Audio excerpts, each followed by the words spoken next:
Hi, this is Dr. Balaji Narayanaswamy Ramanathan in NRSTR School of Wisdom, my channel. In this channel, we have discussed various spiritual topics, book reviews in English and Malayalam. So, from Jiddu Krishnamurti, the Adv of Master, we have made many discussions so far. So, today we will see what Sriram has to say in the book titled The Way of Wisdom about At the Feet of Master.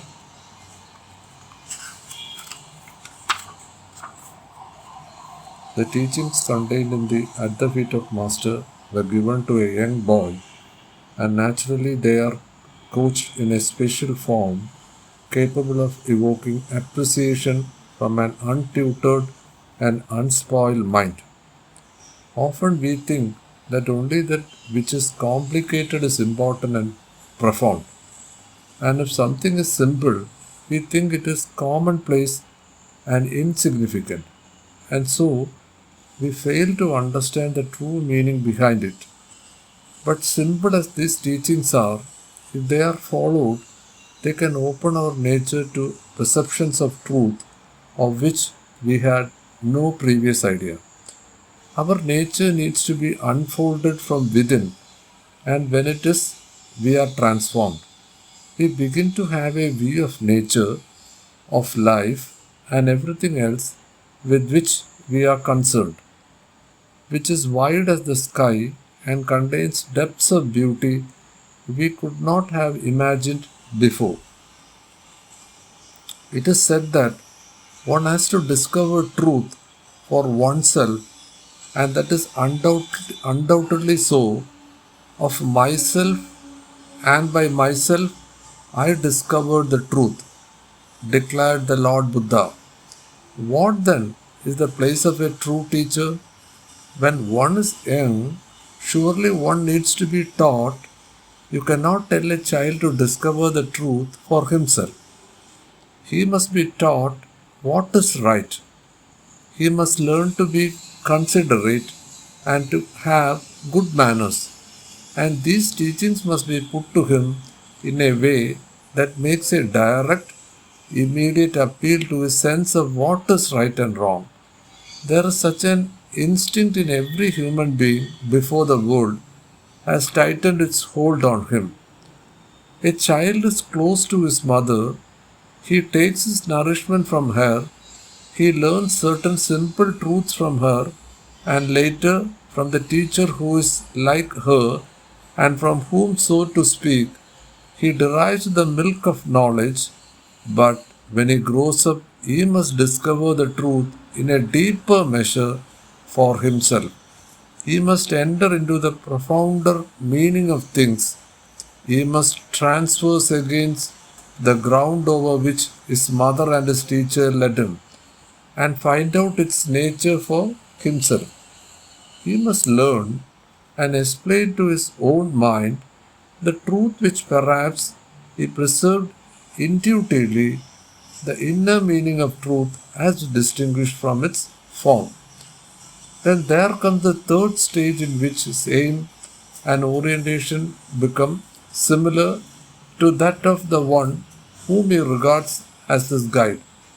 If a person is purely altruistic, his sole object in life is to bring every possible blessing not only to those with whom he is associated, but to all beings, and then he enters into a state of inner commune with them.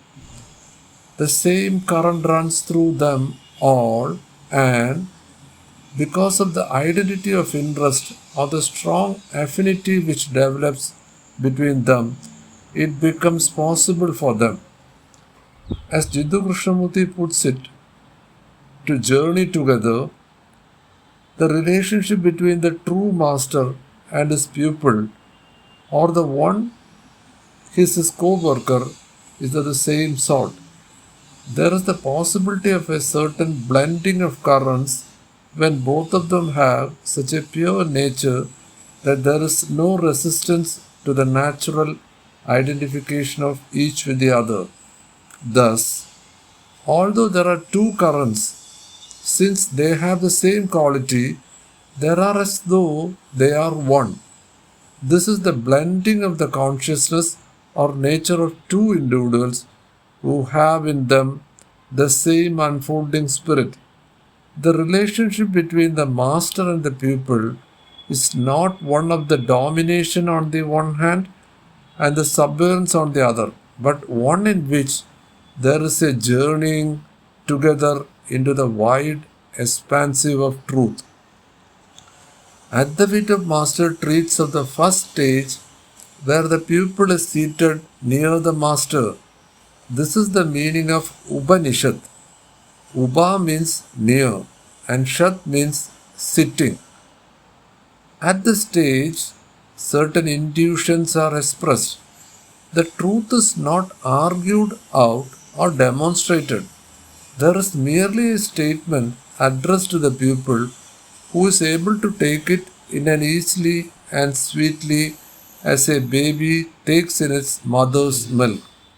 The book does not show how to discover the truth.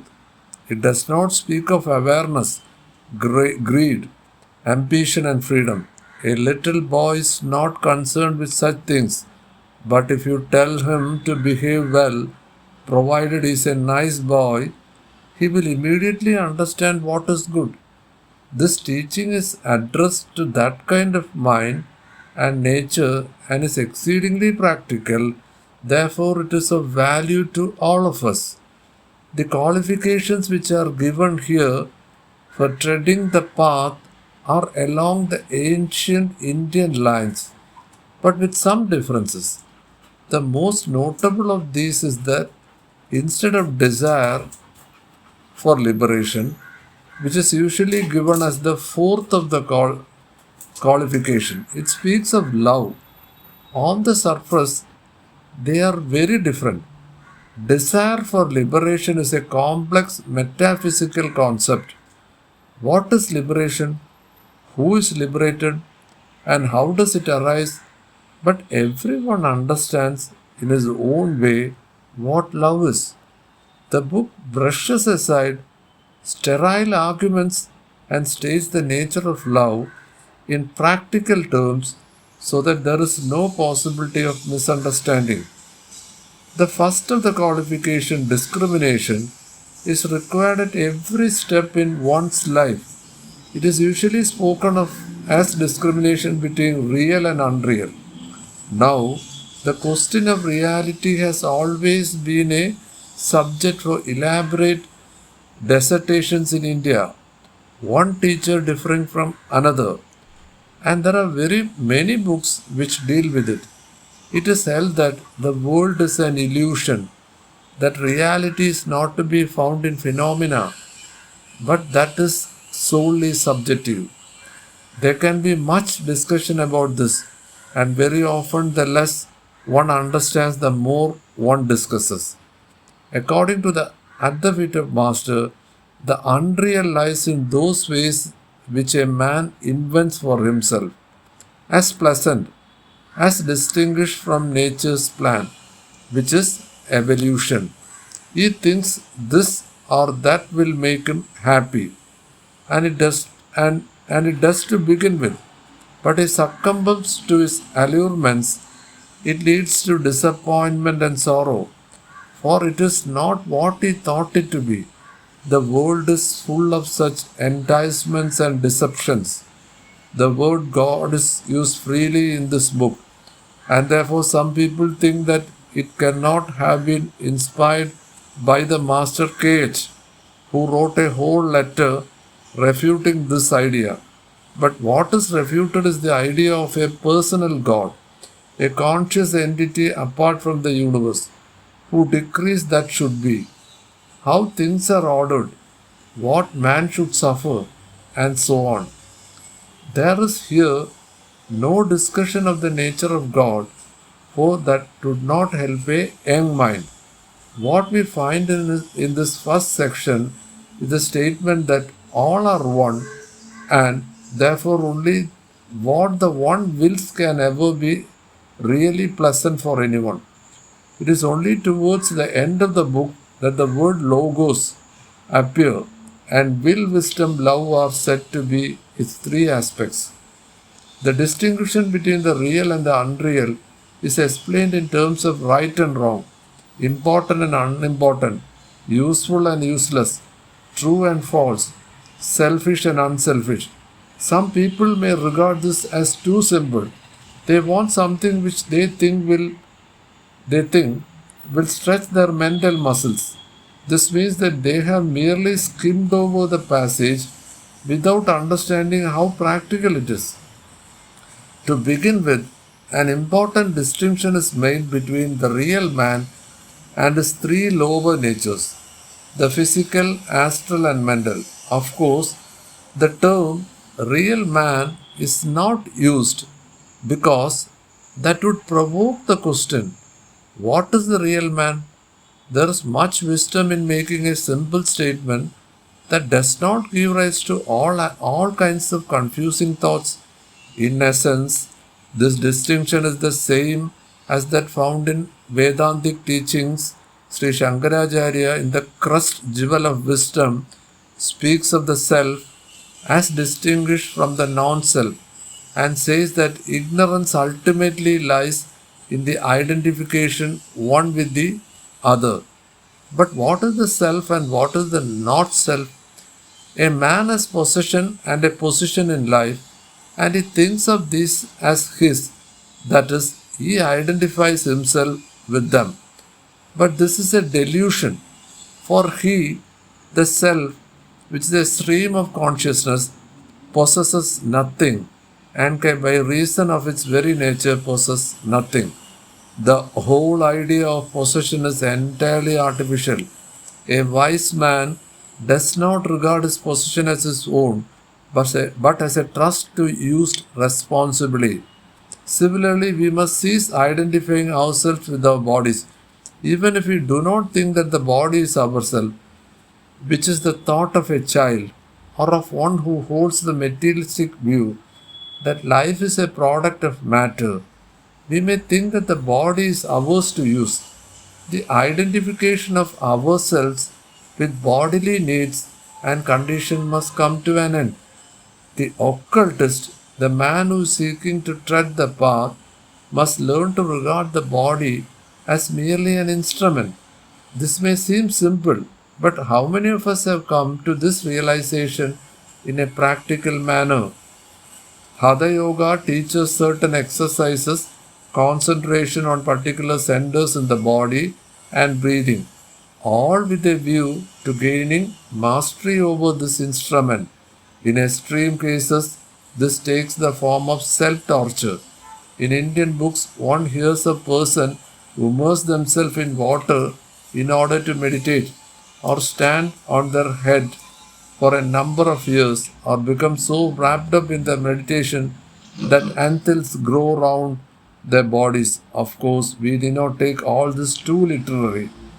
In Adv Master, the body is linked to a horse which should be treated kindly, taken proper care of, and kept in good condition, all of which is very sensible. The teaching given is that of avoiding, on the one hand, vain asceticism and foolish austerities, and on the other, self-indulgence and the heedlessness of giving away to pleasures. It must always be you who control that body. The moment the rider wants to go somewhere, the horse must be ready to take him. Similarly, when something has to be done, we should not give way to laziness and indolence or any kind of indulgence. This seems to be simple, but when we try to carry it out, we will find that it is not so. The Master K says in one of his letters that the one thing which is denied to an occultist is the least particle of self-indulgence. How many of us then are fit to be an occultist? We all give away to inertia and to force of habit, and we lack the will to break them. It is interesting to note that Jiddu Krishnamurti never says, do this or do that. He merely tries to explain the truth or the falseness of a particular idea or approach.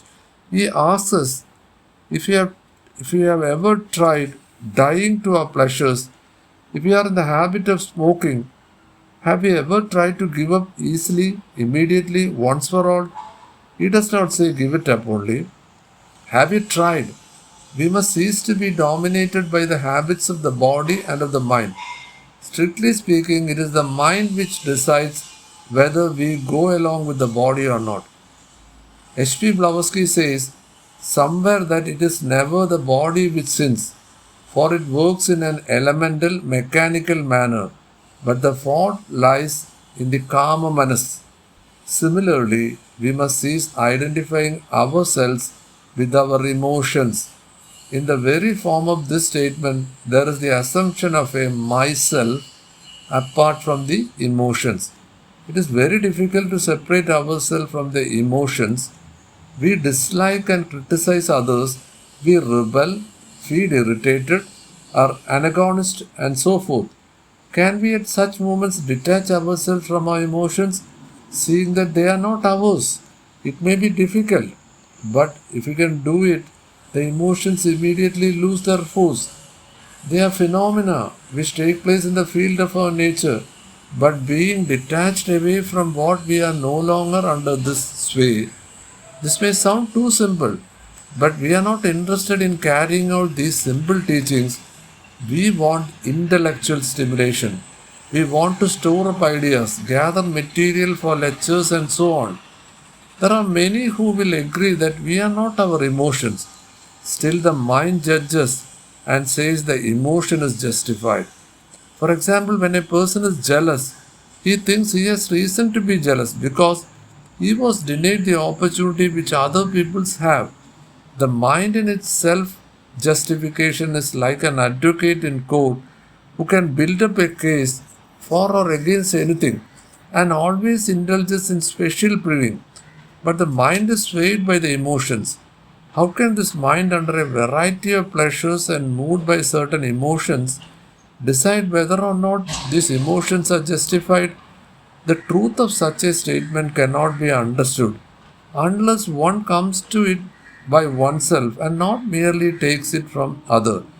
Adv Master mentions anger, jealousy, greed, envy, and depression as emotions which we in our ignorance identify ourselves.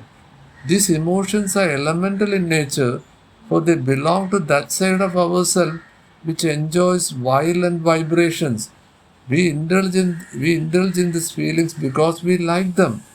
Jealousy is torturing, but there is a secret pleasure in being jealous, and we seek out those things which will increase the pain. For instance, a person thinks that someone of whom he is found is not found of him, but of somebody else.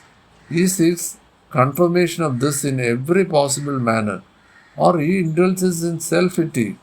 When he imagines himself to be the victim of circumstances or of other people, he finds something satisfying and consoling in these thoughts. The word vibration is used with regard to these emotions, indicating that they possess a certain mechanical quality like the physical body. Thus, they take violent vibrations, not those that are lukewarm and feeble. Then there is the mind, the essence of those whose nature is separateness. It is said to be given to pride, self seeking, ambition, and instability. Again, in our ignorance, we identify ourselves with the mind, but the book points out you are not this mind. This is difficult to realize, for if we are not in the mind, then what are we? This question is not raised in the book, except in one context where it says, you are a spark of God's own fire, and this may seem like begging the question. We must remember these teachings were addressed to a very young mind, and it was left to him to find out what is the real I. This cannot be found any research or inquiry, but can be known by the intuition. Even though there are learned books on the self and its nature, one has to come to the truth by the thread of intuition within oneself. We think we know what the self is by attributing certain qualities to it. But even if there are good grounds for these attributes, This does not amount to true knowledge. There are so many schools of thought in India differing on the question of self. According to oneself, Purusha, spirit is entirely passive, a mere spectator. It is like a magnet which sets various currents in motion, by itself remains in the center, entirely unaffected. Purusha has everything, but it is lame. He is mounted on the shoulders of Prakriti, nature in general. Who has to carry him? Another school says Purusha is the energy which enters into everything and moves an infinite number of things at the same time. There are arguments on this side and on that. The self has attributes. The self has not attributes. The self is separated from God. It is one with God. It is like God and it is nature. Perhaps a theosophist should not take sides at all in arguments, but should keep himself free and open. He should consider everything and come to no fixed conclusion about these questions because he is not in a position to do so. Plato would often make a statement, but it is in the form of an allegory and end with the words, this or something like this is the truth. That is, one does not pin oneself to an absolute position in these matters, for then one would be stuck there, incapable of considering other possible points of view and reaching nearer the truth. There are many passages in the first section of this book which call for careful consideration. For example, between right and wrong, occultism knows no compromise. At whatever apparent cost, that which is right you must do, and which is wrong you must not do. This may seem difficult to carry out. For what is right? Differences arise on this point. Usually, what is pleasant is understood to be right, but one of the Upanishad points out, the wise prefers the right unto the sweet. In the final analysis, what is right is a matter of intuitive judgment. The mind can produce all kinds of arguments and self-justification. People can argue cleverly for something which on the face of it is utterly wrong. Cruelty of different kinds have been defended on imaginary grounds. What suits people personally influences them to determine what is right. Others erect every little thing which is convenient for them into a matter of unalterable principle. Adv Master very wisely says, yield always to others in things which do not matter.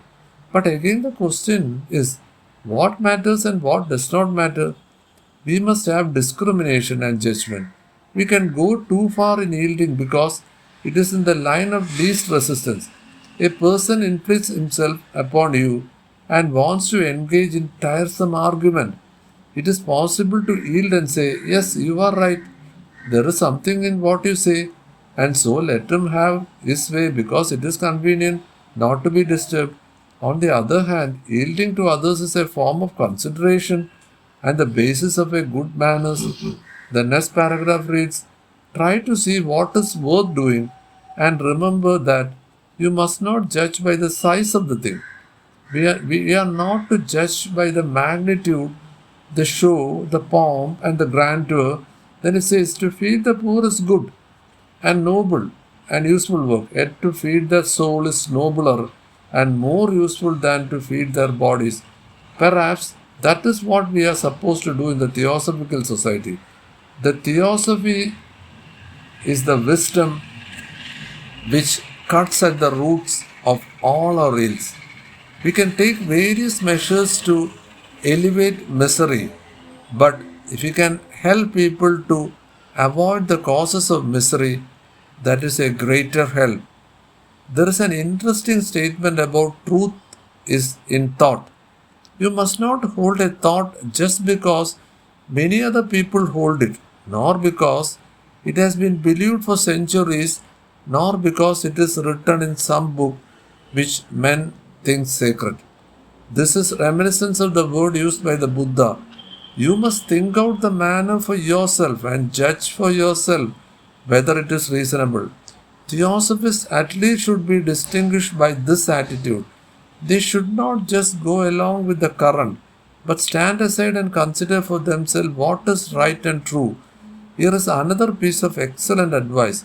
Never attribute motives to another. Only his master knows his thoughts, and he may be acting from reasons which have never entered your mind. That is an instruction we can all follow, and if we do, it will greatly simplify our relation with other people. Both Dr. Annie Besant and J. Jindra Dasa were distinguished by that quality of merely considering the action of a person instead of attributing motives. Unless a motive is absolutely obvious, it is best not to be concerned with it, but to treat it as a matter which is private to the other person. It is always possible to err in any direction. There is this beautiful statement about being true in action. Never pretend to be other than you are. For all pretense is a hindrance to the pure light of truth. We should shine thoroughly. You as sunlight shines through clear glass. There should be no posing, no pretending to be other than we are. If we follow this, it will clear our whole nature and remove all impediments to true understanding, and it will open our inner vision or intuition. In the introduction of the book, there is the statement, to hear the Master's words is not enough. You must do what he says, attending to every word, taking every hint. If a hint is not taken, if a word is missed, it is lost forever. For he does not speak twice. Taken literally, this may not be correct. Even we who are less compassionate than the Master will speak twice, even a dozen times. If a person does not understand, why should the Master regard his words as so precious that he will not say them a second time? But if we equate the Master with that inner voice to which he must listen, we can see the truth of the statement. If we do not listen to the inner voice and follow that which is intuitively felt to be right and true, we break the connection with it and the current does not flow. There must always be a flow from whatever we feel and think to action. If there is a break between the thought and action, the thought becomes stagnant. The Master then always speaks to the intuition.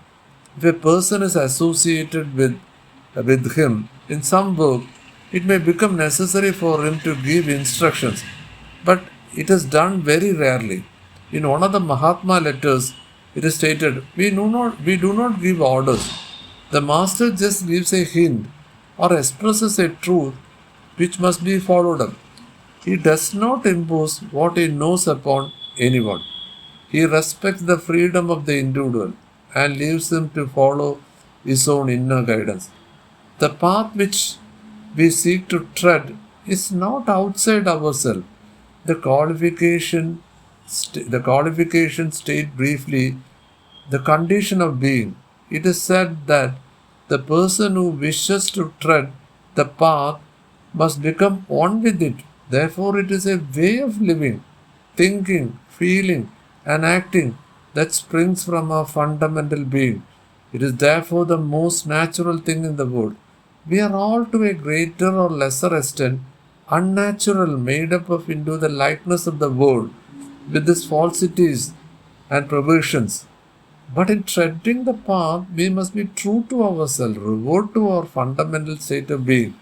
The path must be so much part of your nature that you follow it without needing to think of it and cannot turn aside. It is actually the expression of our own nature, the way in which it acts when it is entirely itself, influenced by any pressure from without needing to think about it, implies following it naturally. When we are thinking about it, we are really weighing conditions, trying to choose between one path and another.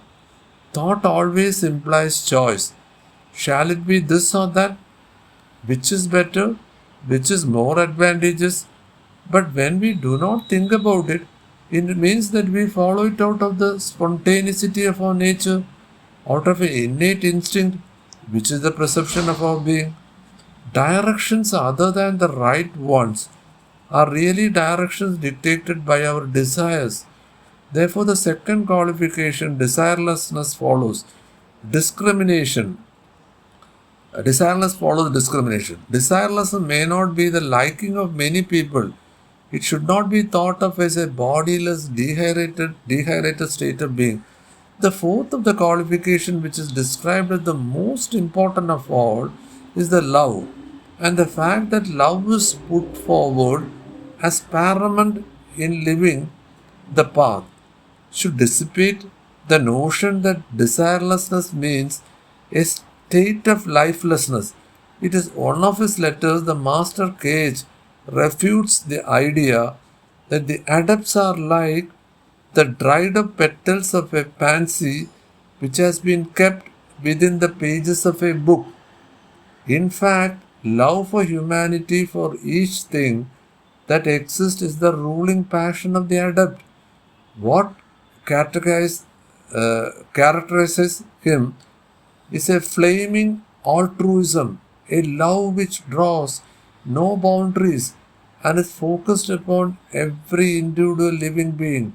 It is a love to which everything else in life is subordinate, all consideration of a prudential nature, every inclination towards self-interest.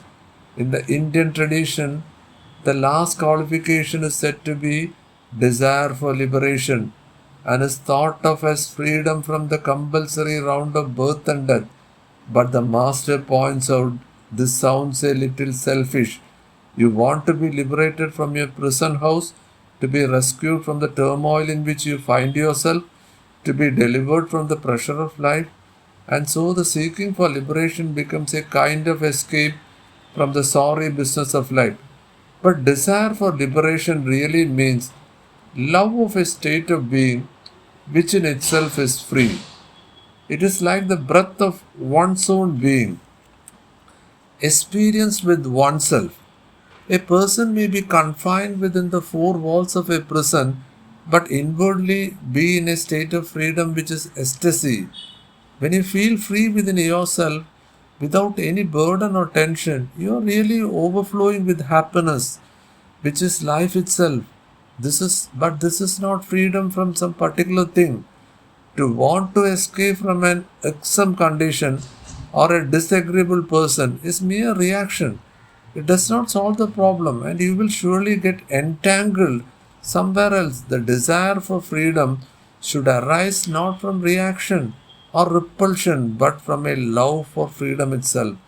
Although it sounds paradoxical, freedom is from psychological conditions with which we have become identified, as well as from their variants and modifications, and so it is freedom from oneself. Of course, the master could not give an explanation in these terms to a young boy, and so simply said it is love. Even a young person can understand that a desire that is neither hot nor cold is like a low fever, a kind of unhealthiness. The desire for liberation must be so intense as to produce a radical change, as intense as the longing for air of a person immersed in water. It must become a passion. Psychological fetters are also moral fetters. Our morality, which is largely conventional, you may do this thing, but you may not do that, is not morality in the real sense. In order to understand what morality is, we must first understand the nature of our being. Morality must be based on truth and not an artificial idea which may vary from country to country. First of all, it must be based upon universal brotherhood. In occultism, it is truth, not convention, which must regulate our conduct. Desirelessness is not to be understood as killing our appreciation of the beautiful. That is misunderstanding which is very common, especially in India. Complication arises only when desire turns into an egoistic direction. We may appreciate something and see its beauty, but the moment we see, I must have it, That is assertion of the ego in its ordinary psychological sense, not in the sense in which it is used in theosophy, and this brings about conflict. Our desires are made of such demands and wants, they are all projections from a center of egoism. Wealth and power are mentioned as objects of desire. It is said that when it is realized, these are not worth having. All desires for them ceases. And the book adds, thus far all is simple. But is it? It is so easy to deceive oneself. A person may say that he does not care for wealth or power, or else he claims that he seeks them only to help others. People may want power and wealth, but they try to make it sound more acceptable, gives it a gloss by saying that it is in order to help others. These are common forms of self-deception. A whole paragraph is given to the desire for psychic powers. Again, these are those who say that they desire these powers not for their own advantage or glory, but only to extend their usefulness. But we are told that these powers will come in the course of development. When the tree has fully grown, the blossom and the fruit will appear. If these powers exist potentially in one's nature, they are not a mere distortion of oneself. They must surely come. To force them too soon often brings in its terrain much trouble, says the master. And he adds, if the master sees that it would be useful for you to have them sooner, he will tell you how to unfold them safely. The possessor of these powers is often misled by what he sees. He is liable to mistake his own thoughts for something which exists apart from his imagination. Furthermore, he can easily become conceited and thinks that he cannot make a mistake, that he is superior, or others make claims on his behalf, and he becomes a great man not easy to approach. That is why in this book, stress is laid upon not seeking psychic or any other kinds of power.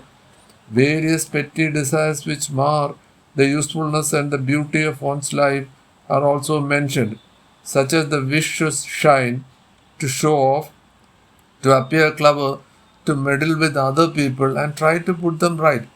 These desires are projections of the center of egoism in oneself, and they must all be completely eliminated. Occultism is a serious business. It means taking oneself in hand, but in India there are those who think all that has to be done is to go to the banks of the Ganga, stay there, and have the needs looked after by others. Many think that men such as these are holy, but the path calls for giving up the many desires mentioned. We must notice them in ourselves and put them aside. And that is a full-time job. One sentence in this section of the book refers to the true master. We are told that in the light of his holy presence, all desire dies, but the desire to be like him. There are occasional moments when we seem to be without any wants, when we are at ease within ourselves and peace with all others. This is a temporary state without demands or pressures. No drives, no argues, no cravings, nothing to cause inner disquiet. The presence of the Master produced this condition, but we cannot achieve it merely by being near him. The desire to be like him is not the desire for imitation. It arises because we have seen the beauty of the Master and love. That is beauty. There is no feeling of envy. You are not measuring yourself against them. There is always egoism in the thought. I want to be this or that. The moment the I is stressed, it is egoism. Psychologically, we are never in a static state. There is a movement towards something outside ourselves, and this movement, when it seeks some gain or advantage, is desire. But when it is without any seeking at all, it becomes love for a human being of beauty, in a tree, in a sunset or cloud. Something stirs us. Our attention is directed towards it, and a psychological relationship is formed with it. If there is the intention of turning the relationship to one's own advantage, it is egoistic. In the absence of egoism, there is pure love. If we think of this in another way, we desire a certain experience because we know what it is like. If we have no idea what it was like, we would not desire it, for we cannot desire something which we have no conception. Therefore, we cannot desire spirituality. Therefore, we cannot desire spirituality because we do not know what it is. What we desire is to reproduce an experience which is in our memory. For desire is always based upon previous experience. But when there is no reference to anything in the past, then whatever change takes place in our heart is spontaneous. Although we may use the word desire for it, it is love. Love is a word which has acquired various meanings which are far from conveying what it is in reality. In these modern days, love has something to mean the indulgence of a sensation, and it is confused with lust. But in reality, love is a state of being without desire. This fundamental state may mean many things. As a teaching at the feet of Master was given to a young boy, love is explained in terms of its natural expression in different context and relationship, which is the only way to explain it to a child.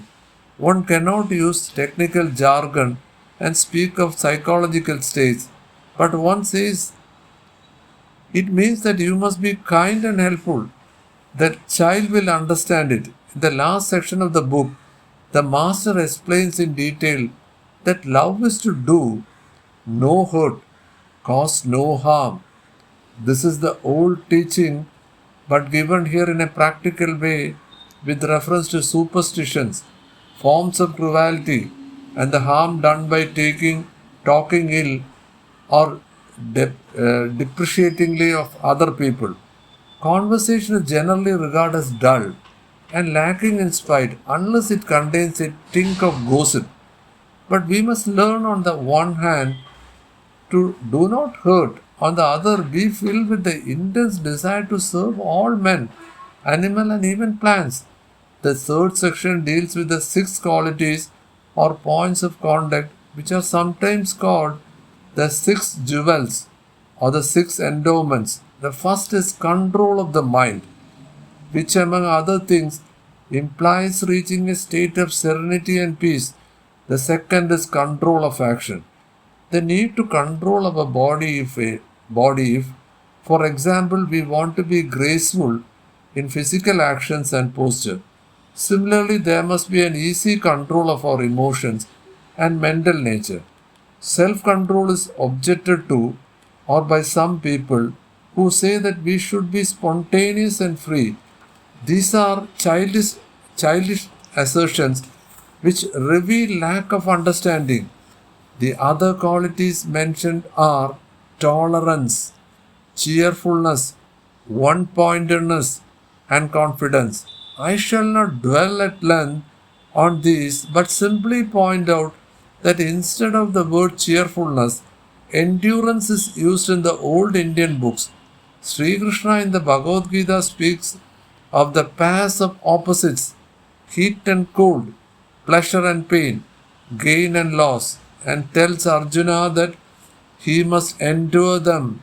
The closing paragraph in the section on the love are particularly beautiful. He who is on the path exists not for himself, but for others. He has forgotten himself in order that he may serve them. He is as a pen in the hand of God, through which his thought may flow and find for itself an expression down there, which without a pen it could not have. Yet at the same time is also living plume of fire, raying upon the world the divine love which fills his heart. Instead of his thought, meaning the divine thought, the archetypal thought, one might say the truth. A living plume of fire is a flaming love, and a state of divine love and compassion that is far from being anemic. Jiddu Krishnamurti uses the word passion, and this is what is meant here. In one of the Mahatma letters, the word flame is used. This is the flame fed by no earthly fuel. It is the flame of life itself, the kind of vitality that is profound in nature at the beginning of spring or perhaps at the height of summer. Then there is the final paragraph, the wisdom which enables you to help, the will which directs the wisdom, the love which inspires the will. These are your qualification. Will, wisdom, and love are the three aspects of the logos, and you who wish to enroll yourself to serve him must show forth these aspects in the world. These paragraphs describe in glowing terms the nature of that fundamental being or state in which all the qualifications are realized, in which they are all present. Therefore, although we may speak of acquiring qualifications while treading the path, we are really reverting to our original, unmodified state of being. For to be spiritual is to be in accord with the true nature of truth. It means living without tension, pressure, distortion, reaction, a state of being which is not based upon anything that compels or coerces. The Bhagavad Gita tells us to act without any desire for fruit or reward. Then why act at all? What is the motive of action? All actions, whether in the material world or in the psychic, spring from some impulse. There must be a push, otherwise nothing moves. And this impulse is either the desire for some advantage, gain, sensation or pleasure, or it is spontaneous love that has no expectation of a return. Pure love is pure action. It is a powerful form of action.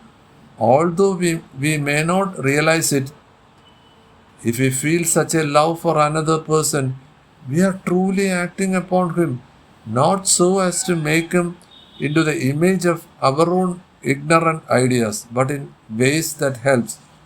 You must do right for the sake of right, says the Master. One is reminded of the qualification. Who will serve God for naught? Disinterested service that asks for nothing in return can only arise from love for God. And since God is the unknown, and how can we love the unknown? It means that we love the right, the beautiful, and the good. We serve because it is the divine nature. From the standpoint of idealism, from the cosmic point of view, we should love humanity. But this tends to be vague ideal, for humanity is an abstraction, whereas love for a person is real and meaningful. Whatever is beautiful, even though it may be given to one particular person, helps the world. Thus, if we love another person with a pure love, that love goes to the root of things where all are one, and thus we keep the whole. Everything that is true is released into the flow of things where it affects all life, the whole force of evolution. We speak about my consciousness, your consciousness, but these are differences that we make in our ignorance. For fundamentally, life is one and consciousness is one, even though it is divided as we think into a part that belongs to me and another that belongs to someone else. Thus, I am identified with India, with Hinduism, with my family, with the experience of my childhood and boyhood. This consciousness identifies itself with all these beings, all these things, and calls itself mine. But suppose it is able to give up this identification, to detach itself from India, from Hinduism, from the traditions with which it has to be connected, then it is just consciousness. Then it will realize that although modified by the identification which limit it, consciousness is fundamentally the same in all. This is a matter for personal knowledge and experience. And you can know it for yourself, but first you have to cease to identify yourself with so many things. From that standpoint, truth, whether given to one, to many, or to the whole world, produces the same effect. So, about the author, Sri N. Sriram, the author of this book, was the International President of Theosophical Society for 20 years, over the period 1953 to 1973. He brings his writings a background of Eastern wisdom combined with being awareness of modern thought and knowledge as well as a sensitive understanding of human problem. His special facility of style enables him to convey profound idea in a lucid and absorbing manner. Publisher's note is given in Adayar, 15th of December 1989. This book is a homage to a gentle philosopher and a great teacher on the centenary of his birth. It is made up from the unrevised transcripts of talks given by Sri N. Sriram, President of the Theosophical Society, 1953 to 1973, to the student of the School of the Wisdom, Adayar, on different occasions during the year 1956 to 1964. He spoke on the teachings in the three little theosophical classics, At the Feet of Master, Light on the Path, and The Voice of Silence, and also on the Bhagavad Gita. There was no intention on his part to comment in detail on the books or to cover all aspects of the truth presented by them. The talks were meant more to awaken a deeper awareness and start an inquiry. As these talks were not continuous but scattered over some years, as they dealt with same subjects, they would be necessary to have been repetition had, each been printed separately in its entirety. They have been brought together and edited only enough to avoid this, and no attempt have been made to force them into continuous and sequential order. Some overlapping was unavoidable, but it is interesting and instructive to see how the same idea have been presented in a number of different ways. No talks on the third fragments of the Voice of Silence was available. Only talks on the first two fragments were available. The Way of Wisdom represents a labor of love undertaken by Sri John Clark, editor in charge of TPH Publications.